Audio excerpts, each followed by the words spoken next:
ನಾನು ನಿಮ್ಮ reiki master Madhushree. ಎಂದಿನಂತೆ ಇವತ್ತು ಒಂದು ಸಲಹೆ, ಕೆಲವೊಂದು ಸಣ್ಣ ಪರಿಹಾರಗಳು.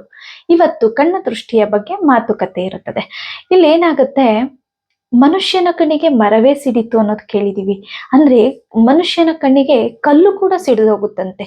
ಅಷ್ಟು ಕೆಟ್ಟ ಅಪಾಯಕಾರಿ ಈ ಕಣ್ಣು ದೃಷ್ಟಿ.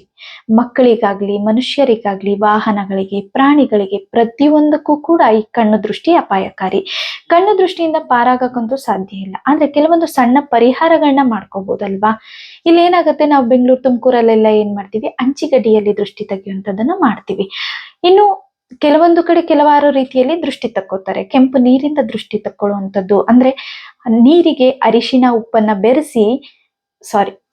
ಮತ್ತು ಸುಣ್ಣವನ್ನ ಬೆರೆಸಿ ಕೆಂಪು ನೀರನ್ನ ಮಾಡಿ ನೀವಳಿಸಿ 3 ದಾರಿ ಕೂಡಿರುವಂತಹ ಕಡೆ ಹಾಕುವಂಥದ್ದು.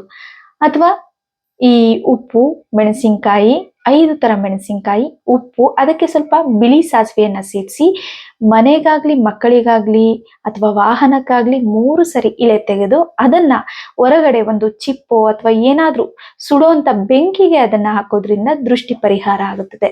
ಇದೆಲ್ಲದಕ್ಕಿಂತ ಹೆಚ್ಚು ಅಂತಂದ್ರೆ ಆಂಜನೇಯನ ದೇವಸ್ಥಾನದಲ್ಲಿ ಸಿಗುವಂತಹ ಮೇಣ, ಆ ಮೇಣವನ್ನ ತಂದು ಹಣೆಗೆ ಇಡೋದ್ರಿಂದ ಈ ದೃಷ್ಟಿಯಿಂದ ಪಾರಾಗಬಹುದು.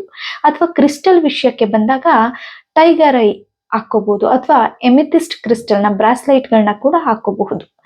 ಈ ಅಂದ್ರೆ ಪಾರಾಗೋಕ್ಕಂತೂ ಆಗಲ್ಲ, ಆದ್ರೆ ಪರಿಹಾರಗಳಿಂದ ಸ್ವಲ್ಪ ಮುಕ್ತಿ ಪಡಿಬಹುದು ಈ ಕಣ್ಣು ದೃಷ್ಟಿಯಿಂದ. ಯಾಕೆಂದ್ರೆ ಕಣ್ಣು ದೃಷ್ಟಿಯಿಂದ ಬಹಳ ಆರೋಗ್ಯ ಸಮಸ್ಯೆ ಆಗುವಂಥದ್ದು, ಜೀವಕ್ಕೆ ಆಪತ್ತಾಗುವಂಥದ್ದು, ಬಹಳ ದೊಡ್ಡ ದೊಡ್ಡ ಅಪಾಯ ಆಗುವಂಥದ್ದು ಇರುತ್ತೆ.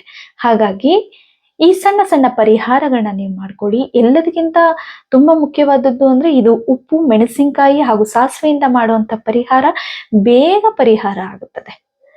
ಜೊತೆಯಲ್ಲಿ ಈಗ ತೀರಾ ನಾವು ಹೊರಗಡೆ ಹೋಗ್ತಾ ಇರ್ತೀವಿ, ಬರ್ತಾ ಇರ್ತೀವಿ, ಕೆಟ್ಟ ಕಣ್ಣು ದೃಷ್ಟಿ ನನ್ಗೆ ಆಗ್ತಾನೆ ಇರುತ್ತೆ, ದುಷ್ಟಶಕ್ತಿಗಳ ಆಕರ್ಷಣೆ ಇರ್ಬೋದು ಅಥವಾ ನೆಗೆಟಿವ್ ಎನರ್ಜಿ ಅಂತೀವಲ್ಲ, ಆ ತರ ಆಗ್ತಾನೆ ಇರುತ್ತೆ ಅನ್ನೋರು ನೀವು ಆಂಜನೇಯನ ದೇವಸ್ಥಾನದಲ್ಲಿ ಯಂತ್ರವನ್ನ ಧರಿಸಿ ಅಥವಾ ಯಂತ್ರವನ್ನ